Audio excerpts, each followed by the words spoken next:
This is Mariah Cruz. Welcome to the Spiritual Deep Dives podcast. Why did Jesus Christ publicly defend Mary Magdalene? And what deeper spiritual mystery about forgiveness, judgment, and divine love does this moment reveal beyond the gospel accounts?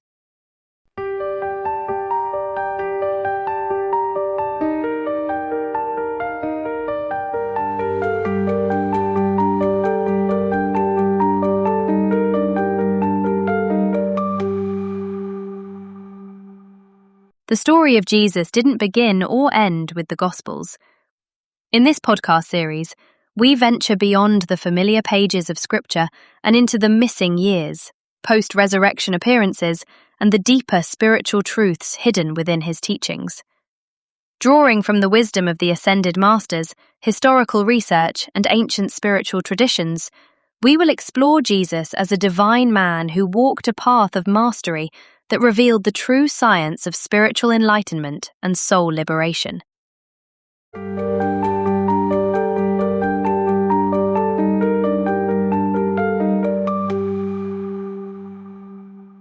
This series was researched and is presented by Joseph and Stephen Macchio, respected lecturers on ancient and modern spiritual teachings and authors of the Orthodox Christian Conspiracy.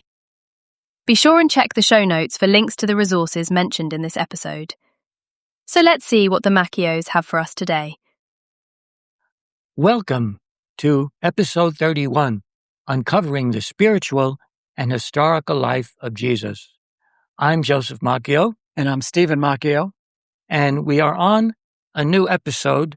But before we get onto this new episode, which concerns Jesus and Mary Magdalene, I wanted to bring up what we discussed in the last episode, Jesus and his confrontation with the Pharisees, fallen angels, and watchers. And in one particular set of woes, if you recall, Jesus then calls them serpents and vipers. And this is a very specific reference. The reference of serpents means that there are a group of fallen angels in very ancient times on the second ray of wisdom. And they fell on that ray, and they originally had the mastery of the Kundalini energy of the mother, which was raised to the crown before they fell. Right. And so they had the full understanding and opening and access to divine wisdom. When they fell, of course, they still were called serpents, but now that energy was completely turned against the mother. The energy descended, but they still thought they were authoritative figures. Yes.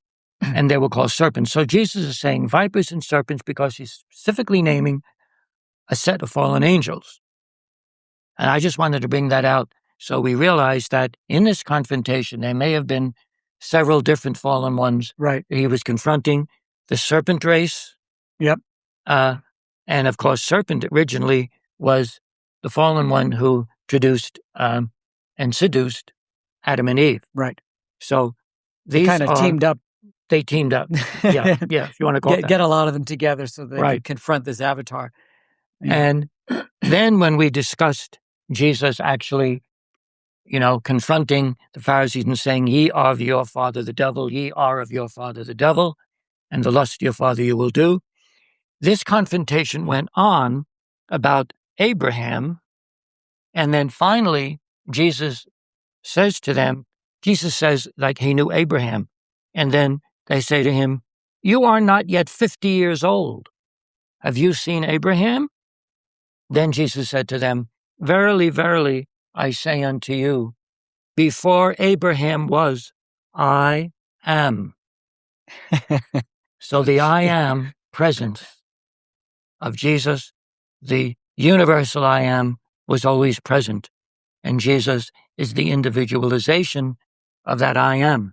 So at that point, after all this discussion, it says here, then took they up stones to cast at him.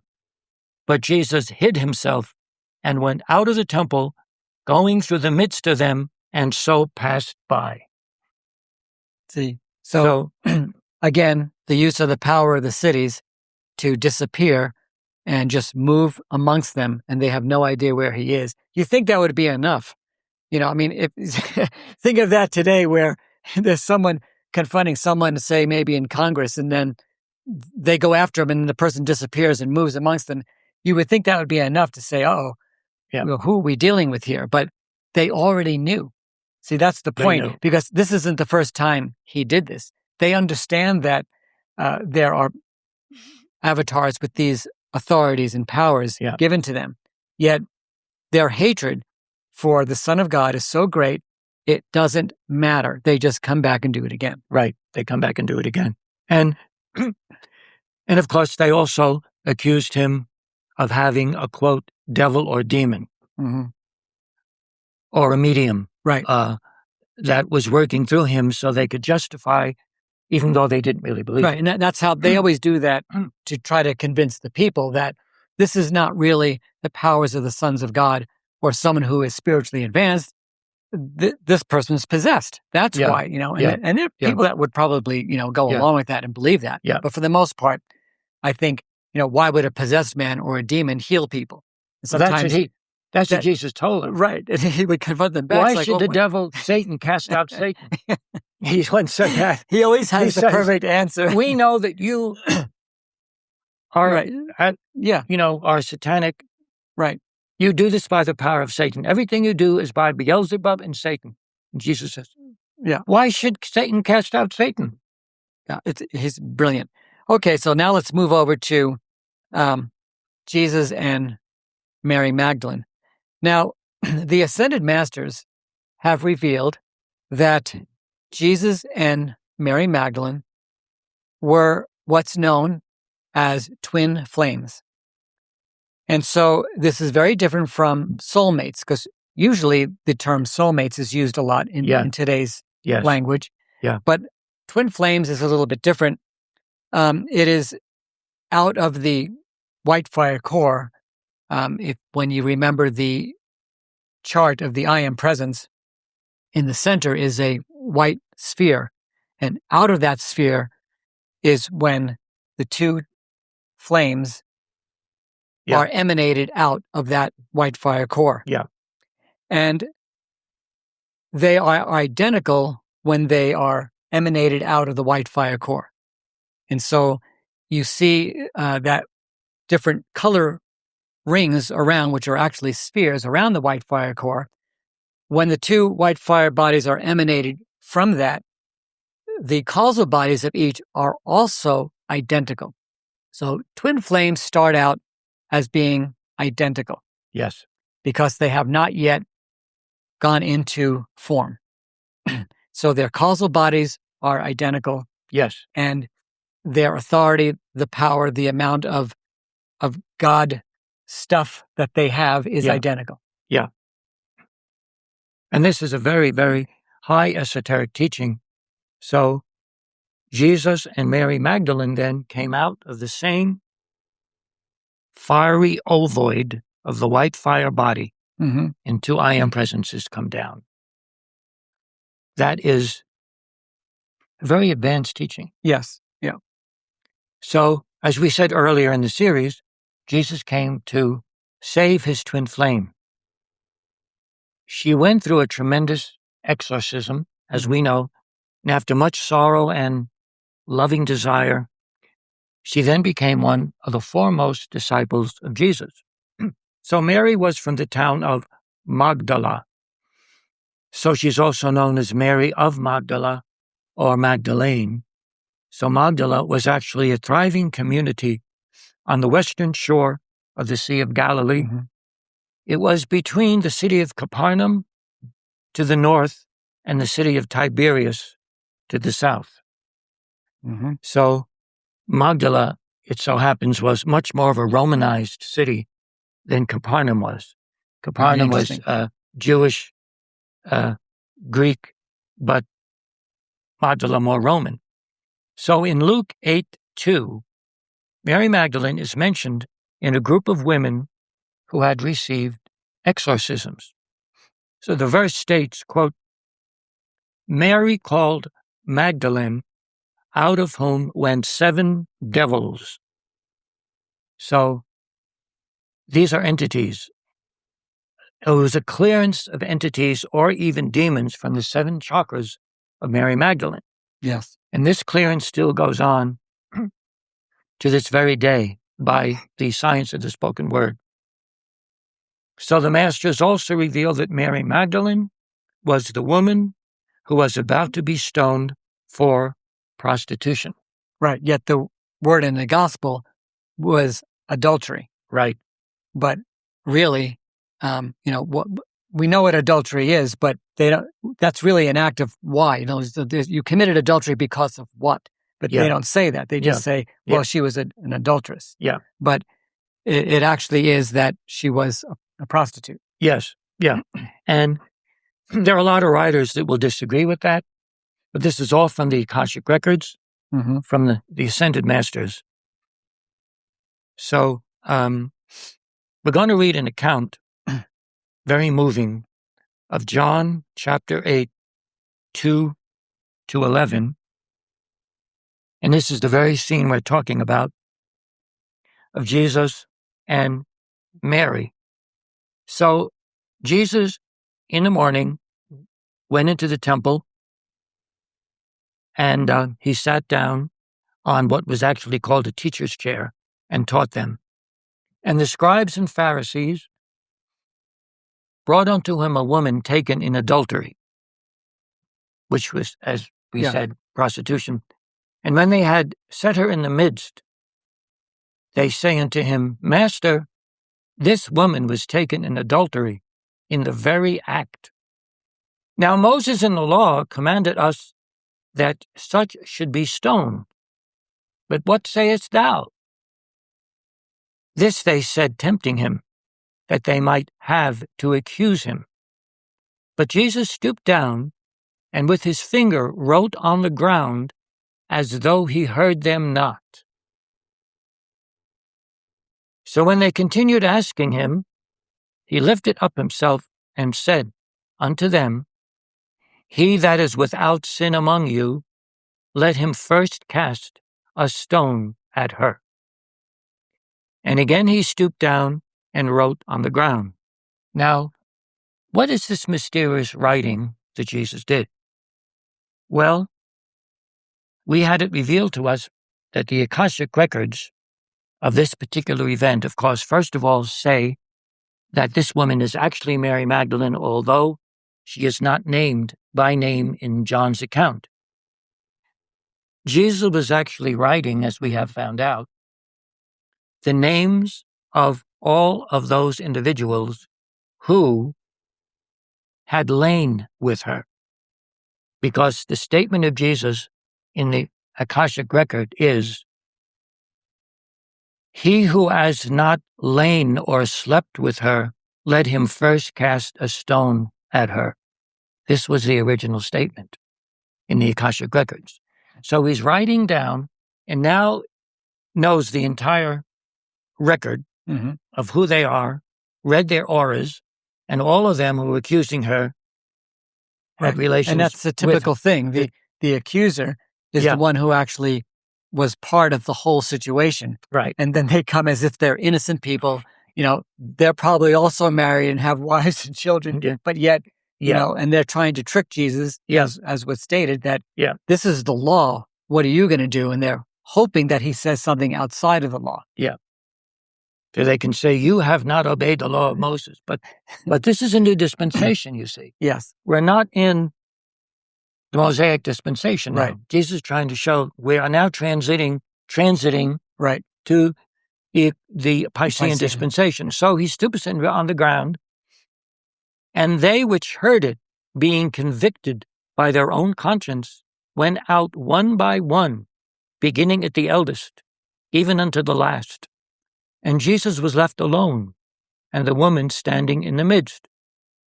When Jesus had lifted up himself and saw none but the woman, he was continued to write. Right. He was not finished writing. Right. They're all gone. He said unto her, Woman, where are those thine accusers? Hath no man condemned thee? She said, No man, Lord. And Jesus said unto her, Neither do I condemn thee.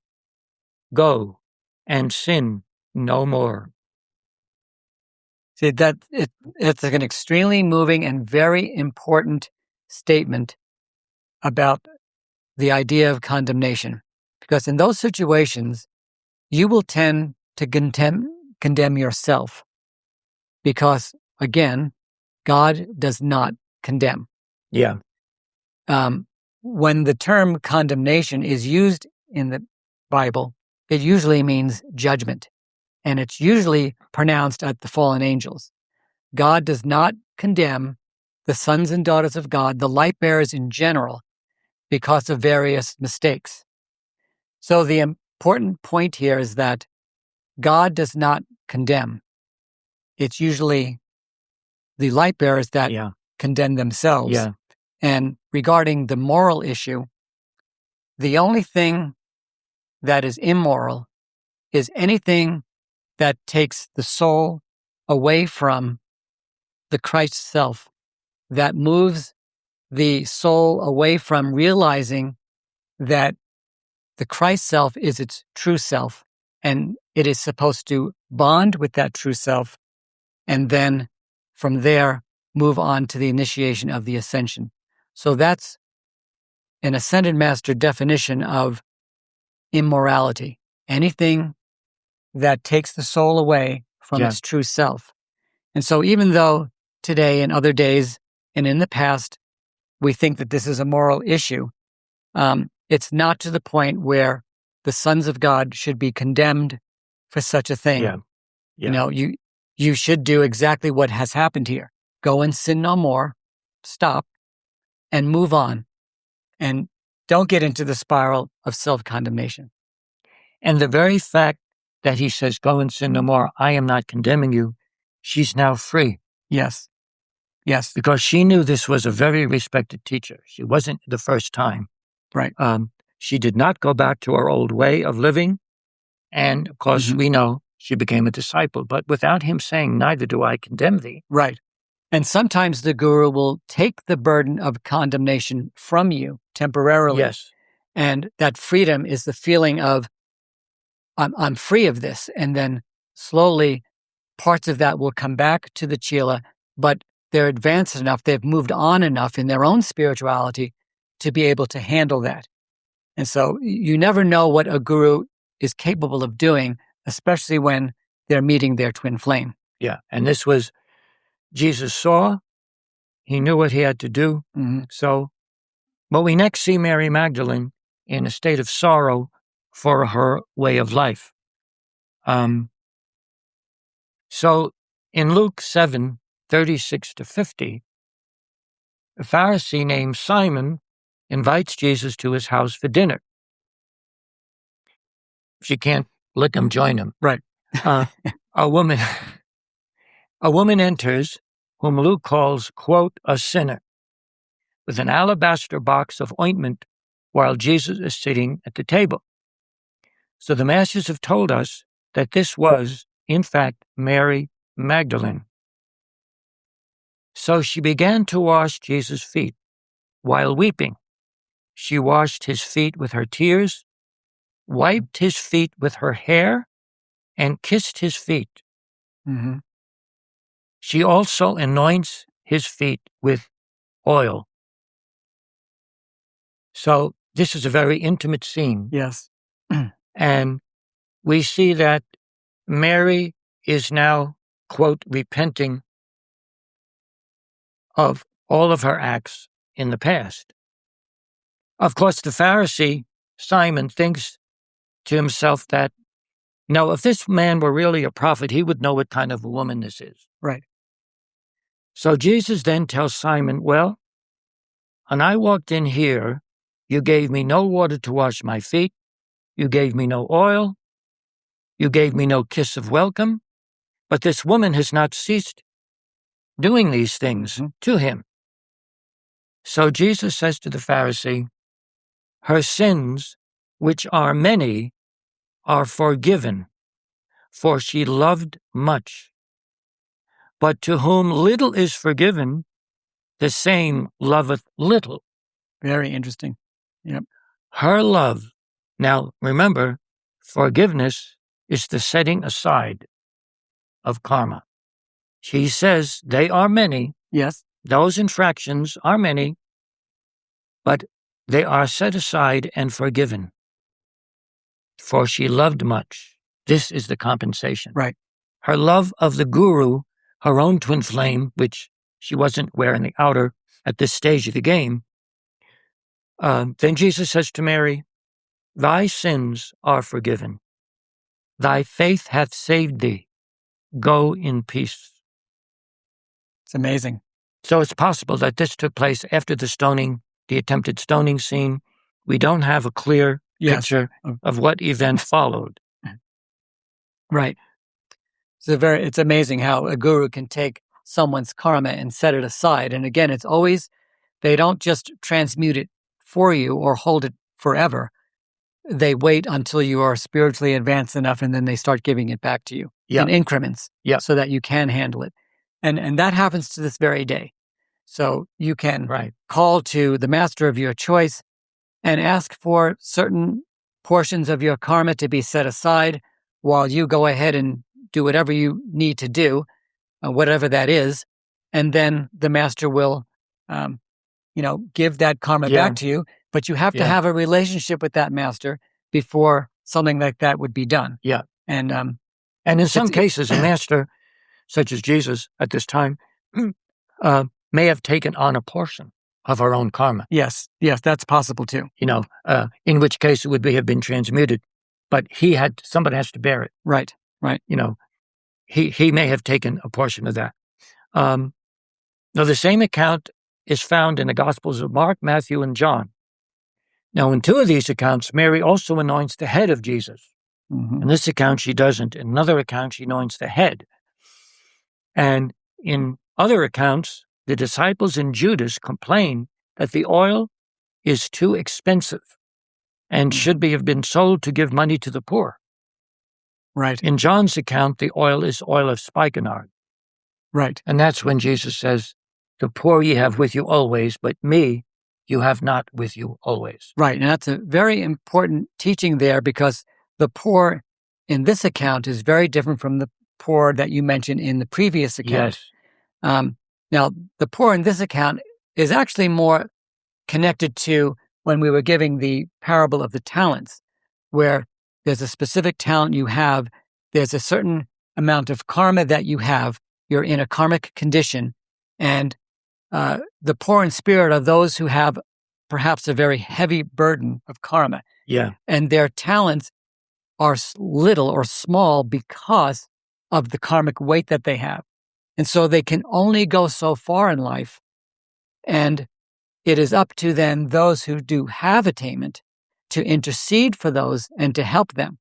And so that's why he was saying, the poor you'll have with you always, because there's always going to be people in the world that are above you in spiritual evolution and below you. And actually, it even carries over into the heaven world. You see, there is no equality in the etheric dimension or in the heaven world.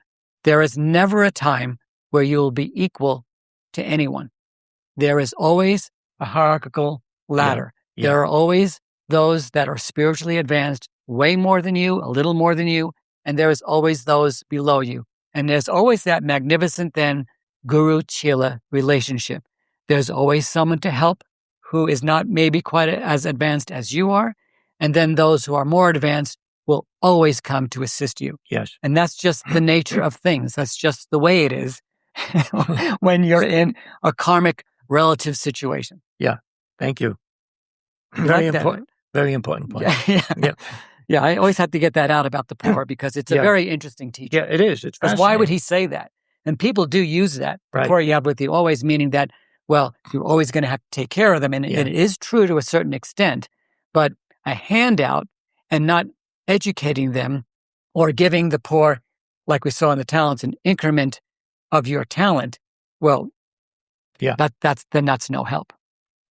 But to say that to a guru, yes, yeah, I mean, if you look at the guru from the Eastern perspective, the guru is a God man.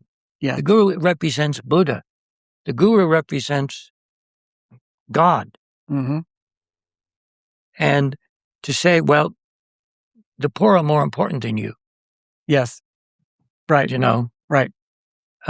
it's not that the poor weren't fed, because one of the reasons for Judas and others was they did give money to the poor. Yes. That was one of the things that the community that Jesus started, disciples, they did give. But in this case, you see, it's a big test for them. Yes. A big test. It's a good point. The guru-chela relationship is foremost, like you said. Yes. And of course, again, we're looking at a twin flame relationship. This relationship then blossoms into love, both human love, quote, human love, whatever that actually is, and divine love. Yes. So we're going to turn to a very controversial text. Oh, good. I like the controversial text. This text, officials in the Roman Church banned. They weren't allowed to see it at all. They did that fairly early on. If they ever saw this text, it was bang, zing, whoever wrote that. They were buried in the remote caves of the Egyptian desert in, I believe, the monastery of Pachomius, and it was decreed from on high that certain texts should not be read and destroyed. But they said in this monastery, we're not going to destroy them, we're going to bury them. So we have one of the texts which is called the Gospel of Philip, although it is not a gospel, it's a series of meditations and teachings. The Gospel of Philip says, quote, and the companion or consort of the Savior is Mary Magdalene. But Christ loved her more than all the disciples and used to kiss her often on her mouth. The rest of the disciples were offended by it and expressed disapproval. They said to him, why do you love her more than all of us? The Savior answered and said to them, why do I not love you like her? When a blind man and one who sees are both together in darkness, they are no different from one another. When the light comes, then he who sees will see the light, and he who is blind will remain in darkness. That's an absolute brilliant answer. He is so cryptic and mystical. Right. In that answer. And this is nothing compared to some other statements. No, and that's only what was preserved. Who else? Right. We don't know what else he may have said there. Well, the Gospel of Tom, this is from the Gnostics, so very mysterious. Well, right, he could have said more. He could have this said is just more a little inkling. So, we're thinking the disciples perhaps did not discern their true relationship, their spiritual unity. Their physical relationship was a natural expression of the spiritual. Right. If Jesus did that, and of course he did. Those who knew Jesus and Mary, who they really were, saw the light. Right. Who knew they were, and it's very possible that Jesus could have told certain disciples who she was. Right. And again, there's this, energy of condemnation, so to speak, that if you're someone who has spiritual attainment or is, quote, holy, as the Catholic Church would put it, you're not allowed to have relations with a woman. Right. Because that's unholy. And that goes all the way back to the original condemnation of Joseph, the father of Jesus, being born of a virgin, right? He had nothing to do with it. Yeah. Because that in itself is sinful. Right. But yet you have to procreate. So it's always a dichotomy and a contradiction when you really understand it. So once you break out of that mold that, A, you don't have to be poor to be holy, and B, you don't have to be celibate, and you can advance yourself spiritually as much as you want to. You could go a celibate route if you would like, but you certainly could be married and do the same thing. Right.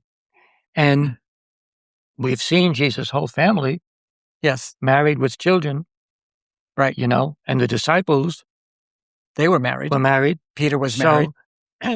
It was the condemnation of the Father that the fallen ones put upon and changed the doctrines very much. So perhaps some of the disciples were jealous of their love. Perhaps the light was so great when Jesus and Magda or Mary Magdalene were together. Mm-hmm. The light was so great, it was an offense to them. We will later quote from the Gospel of Mary, which talks about conversation after the resurrection between the disciples, Jesus and Mary. Yes. So 20 years ago, Mary Magdalene was very popular, as we know, due to the best-selling thriller, The Da Vinci Code, which has Mary as the wife of Jesus. Right. And that was very, very controversial. Yeah. And that came out, when was that? That's the Da Vinci Code. Right. That was much more recent. Yeah, that was a movie. But in 1982, this book came out called Holy Blood, Holy Grail, published in 1982. And the authors, Michael Bajan, Lee, and Lincoln, presented a hypothesis that Jesus and Mary Magdalene were married and had children, and from these children descended the Merovingian dynasty in France, as well as those who were the kings of Jerusalem, such as Godefroy de Bouillon during the Crusades. So there's a lot of information in this book. They talk about the mysterious Grail family. Right. Mentioned in the legends of the Holy Grail from the 12th and 13th centuries. And this had to do with the descendants of Jesus and Mary and the protection of their lineage. So the authors say that the Grail was actually sang real, S-A-N-G, real, R-E-A-L, royal blood. Royal because Jesus, say the authors, was the priest king who never ruled in a physical kingdom. Right. And some authors actually say that when he was anointed by Mary Magdalene on the head, this was actually his anointing as king. Right.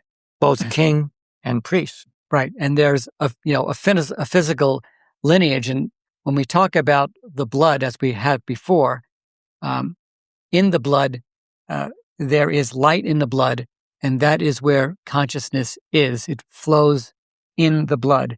And the physical blood is something to really understand why is always the blood. It is always about the blood of Jesus or the blood of Osiris. And we'll get into that a little bit more because there's a lot to say on this particular subject. Right. But for now, I think we'll close this episode, and then we will continue with Holy Blood, Holy Grail, and the relationship between Jesus and Mary Magdalene.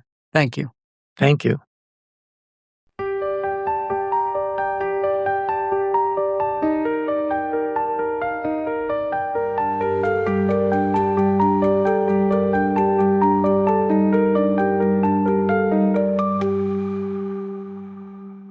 In our next episode, the Macchios answer the question, did Jesus marry Mary Magdalene? And if so, why was this truth hidden from history? Thank you for listening to Spiritual Deep Dives. If you like this content, please like and subscribe to our podcast. We'll catch you in the next episode.